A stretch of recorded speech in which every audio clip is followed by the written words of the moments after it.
Plastic চাটনি আমরা কে না খেতে ভালোবাসি, আর যদি হয় এরকম সহজ পদ্ধতিতে, তো যে কেউ এটা বানিয়ে আমরা খেতে পছন্দ করব। তো চলুন আমি কিভাবে এই প্লাস্টিক চাটনি বানিয়েছি আপনাদের সঙ্গে শেয়ার করছি। আমি একটা বড় সাইজের একটা পেঁপে নিয়ে নিয়েছি, তাকে ভালো করে খোসাগুলো ছাড়িয়ে নিচ্ছি। আর এত সুন্দরভাবে আস্তে আস্তে ছাড়িয়ে নিতে হবে যেন পেঁপের গায়ে কিন্তু কোনো খোসা না থাকে। খোসা থাকলে কিন্তু পেঁপের চাটনিটা একটু তেতো তেতো হয়ে যাবে। এই দেখো আমার এখানে কিন্তু পেঁপেগুলো সম্পূর্ণ কাটা হয়ে গেছে, আমি একটু টুকরো টুকরো করে কেটে নিয়েছি। এরপরে আমি একটু পাতলা পাতলা স্লাইসের মতো কেটে নেব। মনে রাখবেন পেঁপের এই কাটিংটাই কিন্তু প্লাস্টিক চাটনির মূল চাবিকাঠি। তাই আপনারাও চাইবেন যে আমার চাটনিটা তো অবশ্যই ভালো হোক, তাই প্রথম কথা হচ্ছে যেইভাবে কাটবেন একই রকমভাবে পাতলা পাতলা করে কাটবেন। যদি আপনারা কুড়িয়ে করেন তো কুড়িয়ে নেবেন পুরোটাই, আমি কুড়িয়ে পছন্দ করি না, তাই আমি আপনাদের জন্য ঠিক এই সাইজের কেটে দেখালাম। তো এবার এই পেঁপেগুলোকে ভালো করে জল দিয়ে ধুয়ে রেখে দিয়েছি। এবার যেটা করতে হবে, একটা সেরা বানাতে হবে।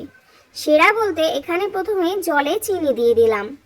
এই জলটা একটু নাড়িয়ে চিনিটা যখন গলে যাবে ঠিক তখনই কেটে রাখা ধুয়ে রাখা যে পেঁপেটা সেটা এই জলের মধ্যেই দিয়ে দেব।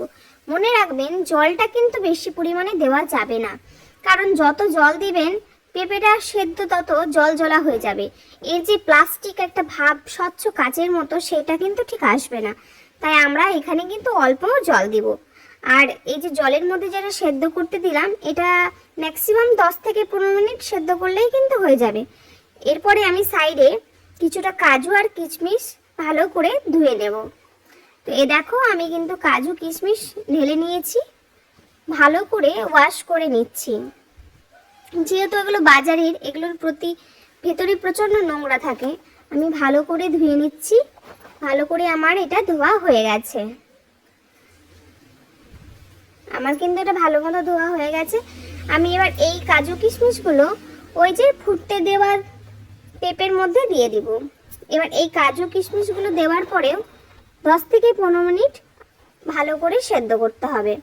ফুটিয়ে এলে দেখেই বুঝতে পারবেন যে এই যে আমি যেভাবে আপনাদেরকে দেখাচ্ছি না, এই যে চ্যাটচ্যাটে ভাবটা একটা দানার মতো দানা আসবে, ঠিক তখনই পেঁপের চাটনিটা কিন্তু কমপ্লিট।